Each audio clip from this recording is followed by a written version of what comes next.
هذا الشخص كان اغنى ملاكم واكثر الملاكمين اللي كيتخلصوا ملايين الدولارات، ولا بطل عالمي في واحد السن اللي صغير بزاف. الحياه ديالو عباره عن شي فيلم تركي، شراء السيارات بطريقه مجنونه، التهرب الضريبي، الحبس، وحتى النمور كان كيربيهم. ولكن كيفاش ولا مفلس في هذا السن؟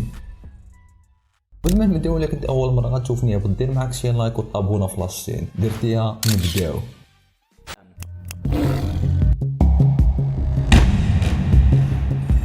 هذا مايك تايسون من بعد ما ولا بطل في سن العشرين بدا كيربح اكثر من 7 مليون دولار في كل نزال، ابار لداك الشيء اللي كيدخل من الاشهارات. في 1990 مايك تصنف كاكثر رياضي عنده اعلى دخل في العالم، فراه تحصل فيه على 28 مليون دولار. ولكن من بعد هذا النجاح كامل كلشي تقلب عليه ودخل الحبس في سنه 1992 وحكموا عليه ب3 سنين ديال الحبس، وخرج في 1995. هاد 3 سنين اللي دوزها ما طلع فيها حتى درهم، وهذا الشيء كان بالنسبه ليه عادي حيت الكونت ديالو كان عامر في ديك الوقت. هادشي اللي خلاه يتسطى وبدا كيصرف في الفلوس بجنون، فراه شرا 110 ديال السيارات، النص كان ليه والنص الاخر فرقوا على الناس. واحد النهار شدوه البوليس بروز رويس بلا بيرمي، ولكن فلت منها حيت عطى الطوموبيل للبوليس اللي شدوه، وبطبيعه الحال هما عجبهم العرض. ولكن من بعد ما تفضحوا جراو عليهم من الخدمه. مايك عطى الطوموبيل لصاحبه باش يسافر بيها، وصاحبه كان كيسحب ليه راه غير خليها ليه وغير رجعها ليه من بعد. ولكن هاشنو قال ليه من بعد ما رجع ليه الطوموبيل؟ He said, I wanted you to have that car. He said, I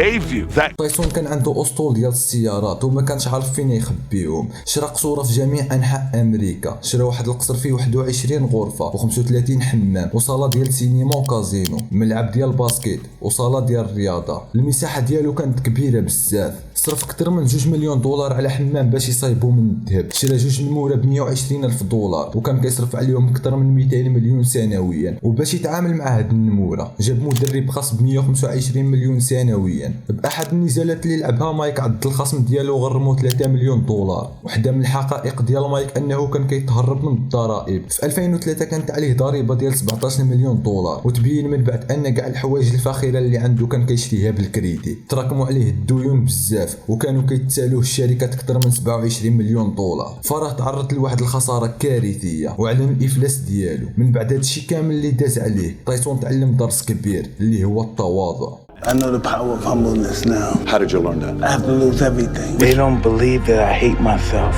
Yeah. They can never believe that I hate myself. من بعد واحد الفتره عطوه دور يمثل في فيلم وقدر يربح 300 الف دولار، ومع شويه ديال الاشارات قدر يشري دار راسو. من بعد طلق بودكاست ديالو قدر يرجع ثروه بقيمه 10 مليون دولار. في النزال الاخير اللي كان مع لوغان بول قدر يربح 20 مليون دولار وينقذ راسو من الافلاس اللي كان فيه.